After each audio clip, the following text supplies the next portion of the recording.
Baik, amalan apa saja yang perlu diamalkan di Lailatul Qadar? Semua amal kebajikan. Aisyah radhiyallahu taala anha mengatakan, kana Rasulullah sallallahu alaihi wasallam yajtahidu fi Ramadan ma la yajtahidu fi ghairi wa fil ashril awakhir minhu ma la yajtahidu fi ghairi. Kata Aisyah radhiyallahu taala anha, ini seorang istri mensifati suaminya. Karena jamaah, yang paling kenal sama kita itu adalah pendamping hidup kita. Dia bersama kita 24 jam kali 360. Sehingga dia tahu kelakuan kita. Aisyah radhiyallahu taala anha tahu nih sama suaminya sallallahu alaihi wasallam. Nabi SAW ketika masuk di bulan Ramadan, beliau itu bersungguh-sungguh beribadah, menambah volume ibadahnya lebih dari di bulan-bulan selain Ramadan. Masuk Ramadan, ganti tuh, ibadahnya bertambah. Kalau masuk 10 hari terakhir, maka di 10 terhari itu beliau lebih semangat daripada 20 malam pertama. Maka volume ibadahnya apa aja? Yang jelas volumenya yang ditambah. Tapi jangan berbuat bid'ah. Apa tuh bid'ah? Nambah-nambah sholat subuh 8 rakaat. Masya Allah. Karena dia mengatakan bismillah, ini malam Lailatul Qadar. Kata Rasulullah semangat beribadah, sholat subuh 8 rakaat. Nggak boleh. Malam Lailatul Qadar, harapan 10 hari terakhir, habis subuh sholat sunnah sebanyak-banyaknya. Setelah imam assalamualaikum, sholat sunnah, Allahu Akbar. Boleh. Kalau kita berpikir secara akal, kenapa nggak boleh? Sholat sunnah. Iya, tapi kan ingat, nggak ada sholat sunnah setelah sholat subuh. Maka tetap ibadahnya tetap nyunnah, jangan nambah-nambahin nanti. Wudu, sunnahnya wudu berapa kali dibasuh? 3 kali. Karena Lailatul Qadar 20 kali. Enggak, itu jadi nggak benar antum. Tetap kita ikut koridornya, ikut sunnah-sunnah Rasul SAW. Baik, yang pertama qiyamul lail. Amalan yang paling utama di Lailatul Qadar adalah qiyamul lail, salat malam. Salat malam itu namanya tarawih, sama itu qiyamul lail. Tahajud sama itu qiyamul lail. Artinya salat di malam hari. Salat setelah salat Isya itu disebut qiyamul lail. Rasulullah sallallahu alaihi wasallam mengatakan man qama lailatul qadri. Tadi udah kita sebutkan tuh. Man qama lailatul qadri. Barang siapa yang bangun salat malam pada Lailatul Qadar, ghufira lahu ma taqaddama min dhanbi. Dan Rasulullah sallallahu alaihi wasallam idza dakhala al-ashrul awakhir min Ramadan. Beliau ini kalau masuk 10 hari dari Ramadan, akhir dari Ramadan, ahyal lail, malamnya dihidupkan. Ahyal lail. Wa aiqadha ahla, istrinya dibangunkan. Biasanya Nabi itu bangunkan istrinya kalau beliau mau witir. Di akhir malam baru dibangunin istrinya, supaya juga ikut sholat malam. Tapi di malam Ramadan dibangunin mereka. Bahkan Rasul SAW sebelum Ramadan itu sering membangunkan putri dan menantunya. Rumah Nabi sama rumahnya Fatimah tuh nempel tembok. Rasul SAW kadang-kala datang ke rumahnya Fatimah, ngetuk pintu mengatakan, ala tusallian, kalian gak sholat nih, bangun nih sholat. Begitu Rasul SAW. Wa aiqadha ahla wa jadda wa shaddal mi'zar. Beliau semangat menyingsingkan lengannya, beribadah, dan mengencangkan sarungnya. Mengencangkan sarungnya ini salah satu maknanya tidak mendekati istrinya. Ini bukan malam buat tidur-tiduran sama istri. Ini malam buat meraih Lailatul Qadar. Maka beliau beriktikaf biasanya ke masjid. Berkaitan dengan sholat malam, berapa rakaat sholat malam? Ada pendapat ulama yang mengatakan cukup 11, ada yang mengatakan 23. Pendapat yang rajih, berapapun. Antum mau sholat 100 rakaat boleh. Kuat insya Allah. Sholat 100 rakaat boleh. Ustaz, sependapat jumhur ulama mengatakan sholat malam itu nggak ada batasan. Berdasarkan hadis Rasul sallallahu alaihi wasallam, salatul laili mathna mathna. Salat malam itu dua-dua. Fa idza khasyital fajra fa'utir biwahidah. Kalau kau takut subuh, witir 1 rakaat. Jadi batasannya subuh. Waktunya mulai habis isya sampai subuh tuh, salat malam. Itu waktu salat malam. Cuma yang lebih utama, ingat, jangan kita banyak sholatnya tapi tidak berkualitas. Lebih baik antum sholatnya sedikit tapi berkualitas. Umpamanya antum sholat 11 rakaat, alhamdulillah, sholat 11 rakaat 2 jam, alhamdulillah, cukuplah itu insyaallah.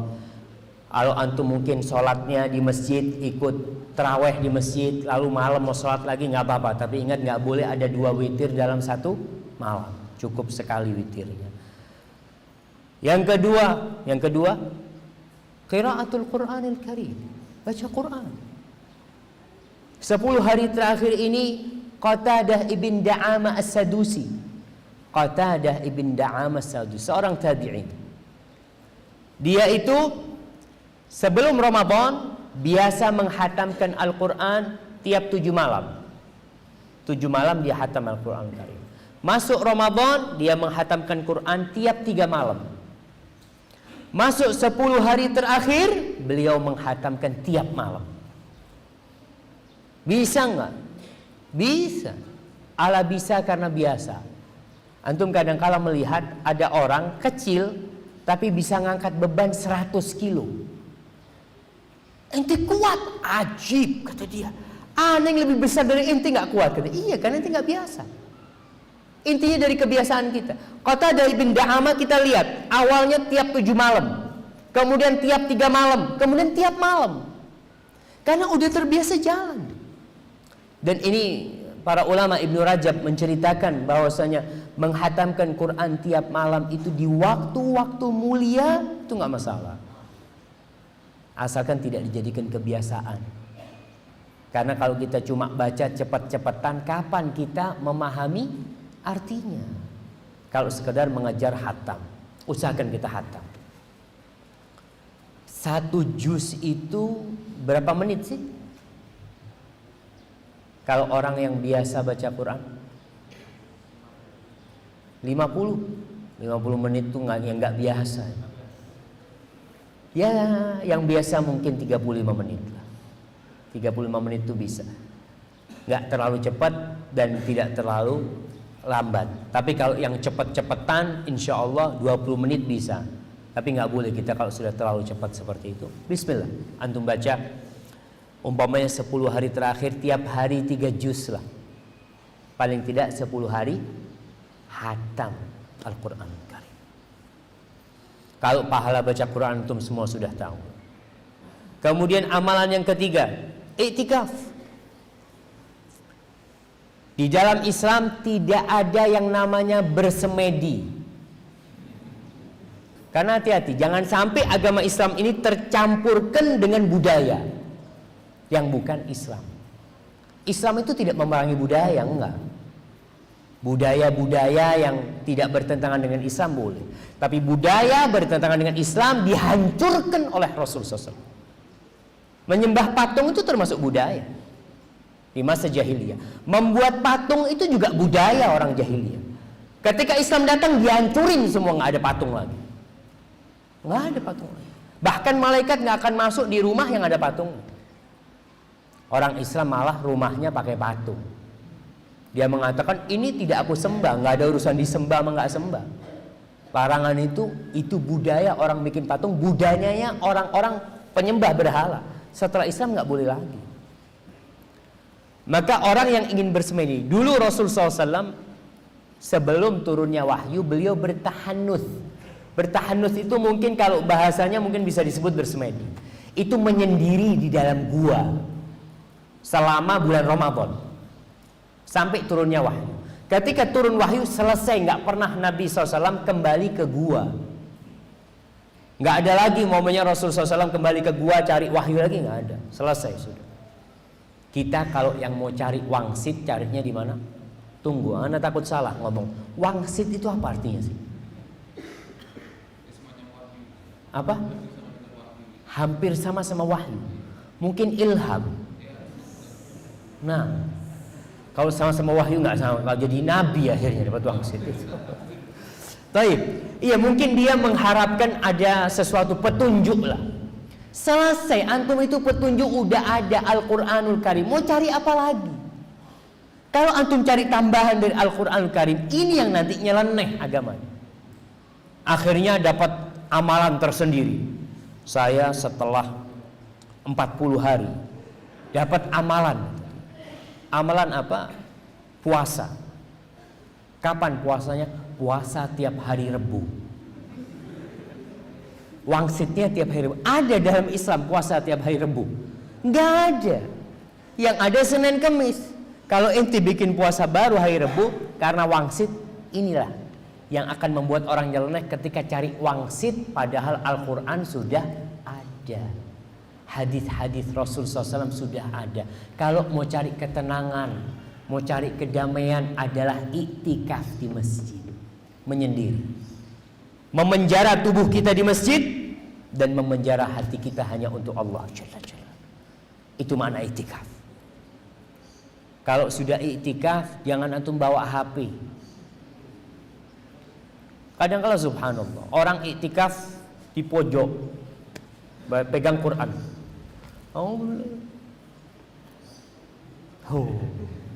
Ketawa-ketawa sendiri, lihat Facebook, Twitter apa? Baca Qurannya 1 menit, baca Facebooknya atau Twitter atau apa bermenit-menit. Jangan. Maka itu antum kalau mau bawa HP nggak apa-apa untuk hubungan. Kalau mungkin ada apa-apa di keluarga ini itu sehingga bisa menghubungi, tapi tidak mengikuti berita. Iktikaf sampean, saya iktikaf 10 hari.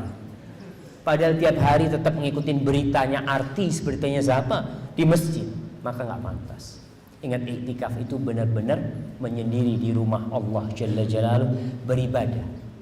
Sampai orang itu mau nganter jenazah nggak boleh.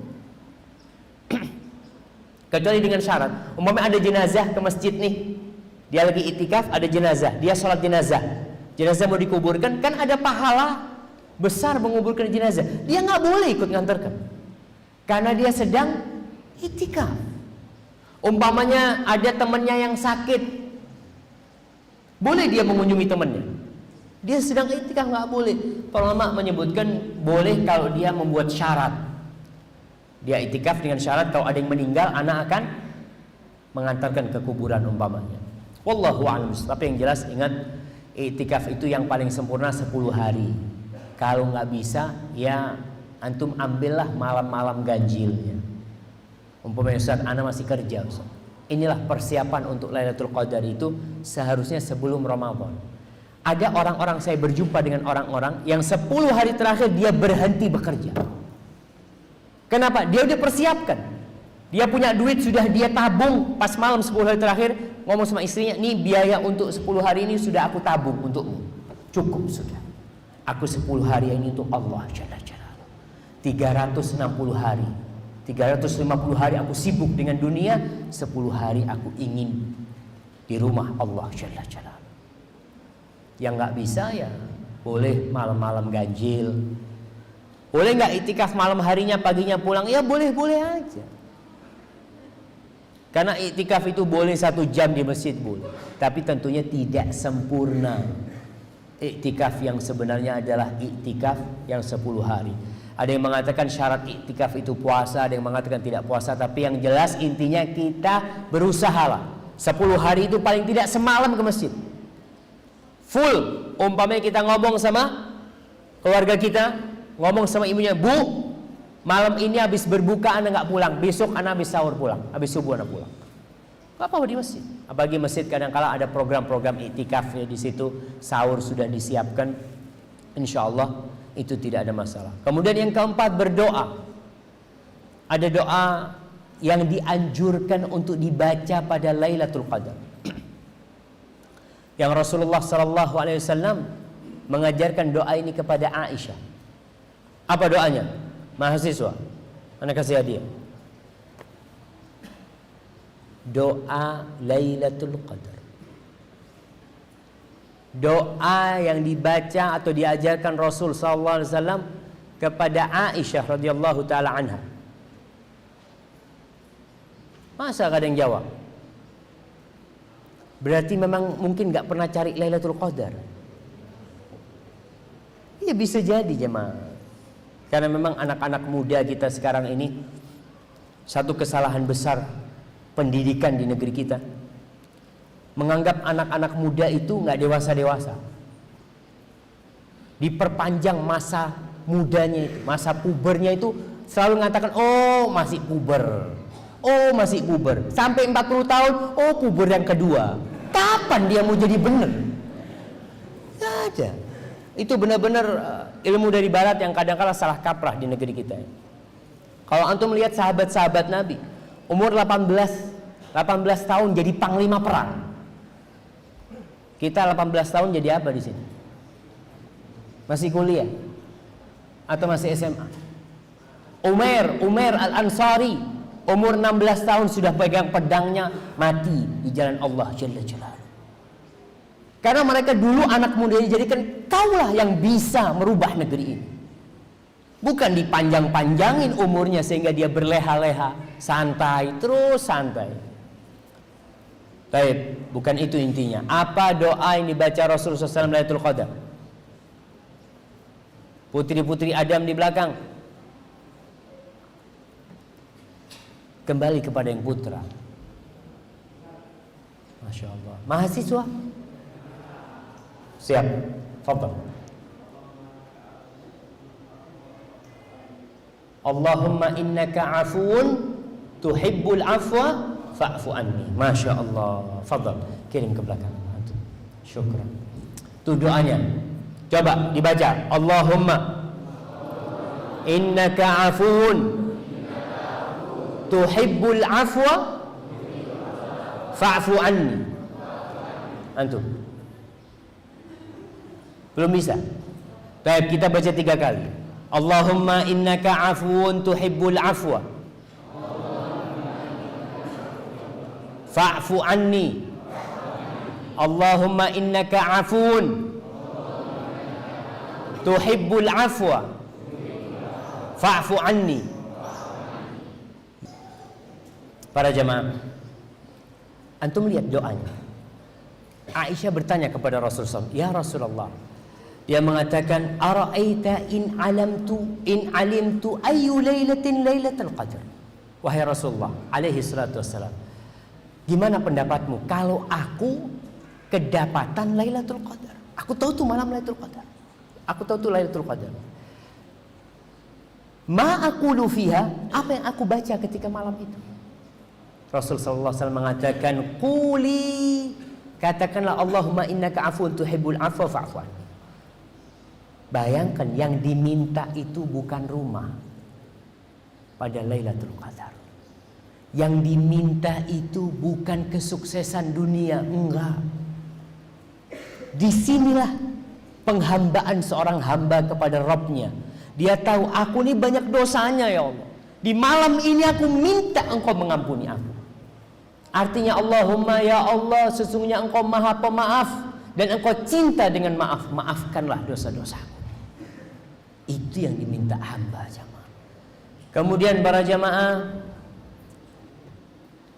yang kelima, mengakhirkan berbuka sampai sahur.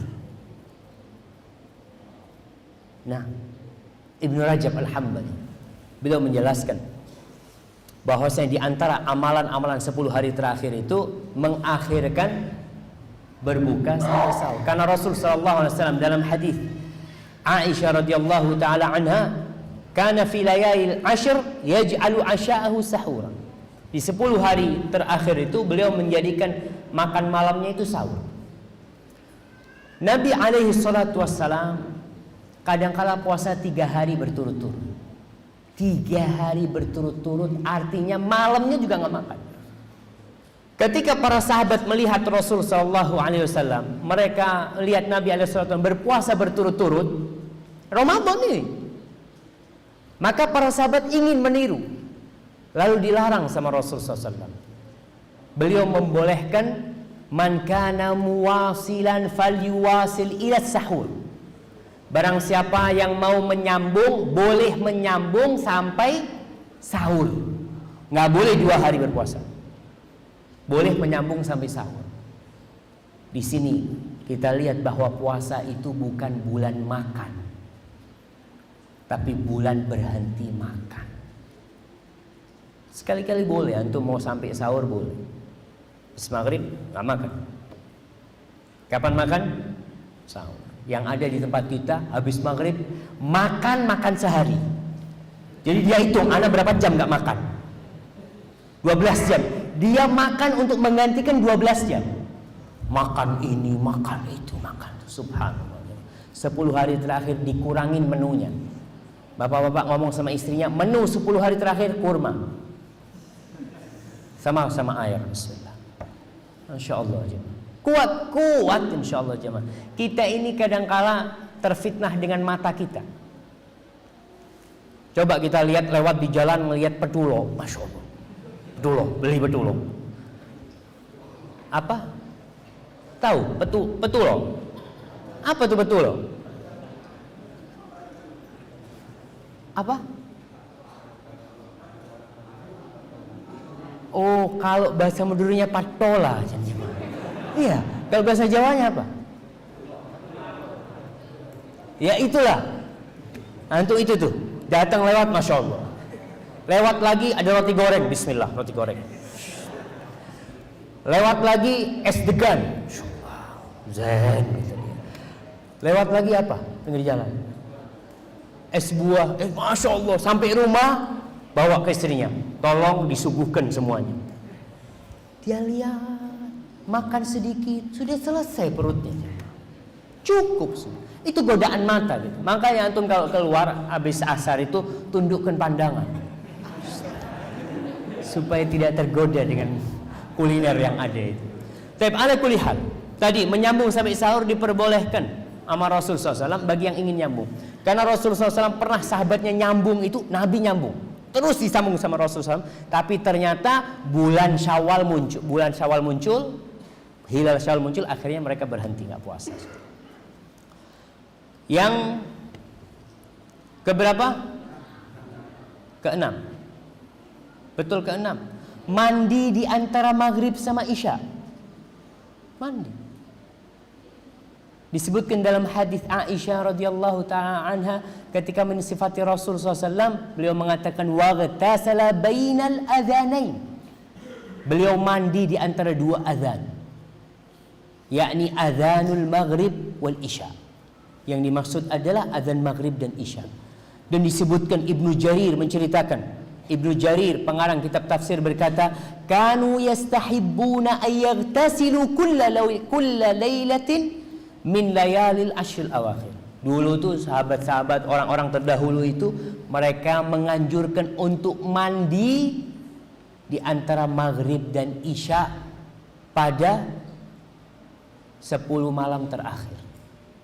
Tapi untuk apa mandi? Katanya kalau mandi malam itu bisa rematik. Betul. Mungkin kalau dingin-dingin jemaah. Tapi di sini airnya anget, hawanya panas. Kemudian tidak tiap malam, 10 hari terakhir. Untuk apa mandi? Di sini disebutkan wa kana An-Nakh'i, salah seorang ulama dari salafus saleh, yaghtasilu fil ashri kulla lailatin. Dia mandi tiap malam di 10 hari terakhir. Wa minhum man kana yaghtasilu wa yatatayyab. Ibnu Rajab menceritakan di antara mereka ada yang mandi kemudian menggunakan wangi-wangian. Kapan? 10 hari terakhir. Khususnya di malam-malam diharapkannya Lailatul Qadar. Selain kita menghadap Allah dalam kondisi bersih ya. Antum kalau sholat berjamaah, yang di sebelah antum bau jengkol, kira-kira khusyuk enggak antum? Allahu Akbar. Ya Allah, siapa ini? Dia mungkin dia toleh itu sohibnya itu. Maka usahakan, maka dianjurkan ke masjid pakai wangi-wangian ya, apalagi ya.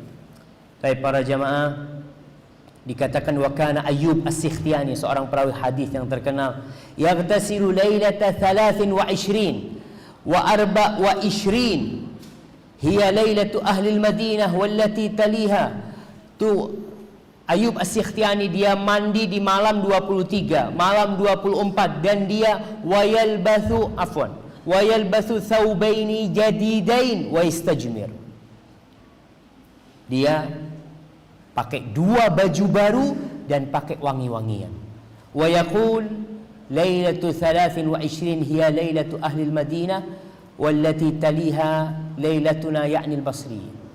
Kadangkala ada perbedaan hilal Madinah dan Basrah. Malam 23 untuk orang Madinah, bisa jadi untuk orang Basrah malam 24. Maka dia tetap di 2 malam yang harapannya Lailatul Qadar. Kadangkala kan ada perbedaan ru'yah hilal. Maka tatkala itu kita bingung, yang 27 ini malam ini apa besok? Ya udah, dua-duanya antum bangun. Itu kalau mengharapkan Lailatul Qadar jamaah. Tapi kemudian amalan selanjutnya zikrullah. Ini amalan yang paling ringan jamaah. Khususnya bagi wanita-wanita yang sedang datang bulan. Ada wanita-wanita yang sibuk, Ustaz, anak ini banyak anak, gimana ngurusin anak, ngurusin suami. Ya udah, gunakan waktu ngurusin mereka itu dengan zikrullah. Mandiin anaknya, makein baju anaknya yang terucap subhanallah walhamdulillah wala ilaha illallah Allah. Bacalah, baca solawat, baca takbir, baca tasbih. Karena dia gak bisa mengkhususkan waktu. Waktunya sibuk ngurusin anak. Karena kalau malam harinya pun kecapean tidur. Maka niatkan di siang hari, ya Allah, kalau kau kasih kekuatan kepada aku ingin bangun malam. Maka insya Allah niatnya itu akan Allah mudahkan bagi dia untuk qiyamul lail. Kemudian sedekah, banyak bersedekah di 10 hari terakhir. Rasul sallallahu alaihi wasallam itu menjadi pensedekah yang paling hebat ketika masuk Ramadan. Bahkan beliau seperti angin yang ditiupkan. Lalu di siang harinya jangan cuma tidur saja, karena malamnya bangun, paginya tidur. Kapan bangun? Habis asar. Sebagian saudara kita itu yang di Finlandia, mereka berpuasa selama 21 jam. Di Indonesia sebagian orang puasa cuma 3 jam. Karena puasanya terhitung habis asar sampai maghrib. Orang tidur itu terhitung mati ya, Ashabul Kahfi berapa tahun di dalam gua? 309 tahun. 309 tahun, bayangkan. Ketika bangun, apa kata mereka? Berapa tahun inti di sini? Berapa lama inti tidur? Qala yauman au ba'dha yaum. Mungkin sehari atau setengah hari. Padahal 309 tahun. Maka kalau ada orang dari subuh sampai zuhur bangun, dibangunin. Nak, bangun nak. Oh, sudah zuhur. Iya, Bang. Allahu Akbar, salat. Terus bismillahirrahmanirrahim amut wa ahya. Asar bangun lagi. Habis asar, puasanya cuma 3 jam. Al-Imam Syafi'i dalam kitab Adhkar Nawawi menukilkan tentang beliau.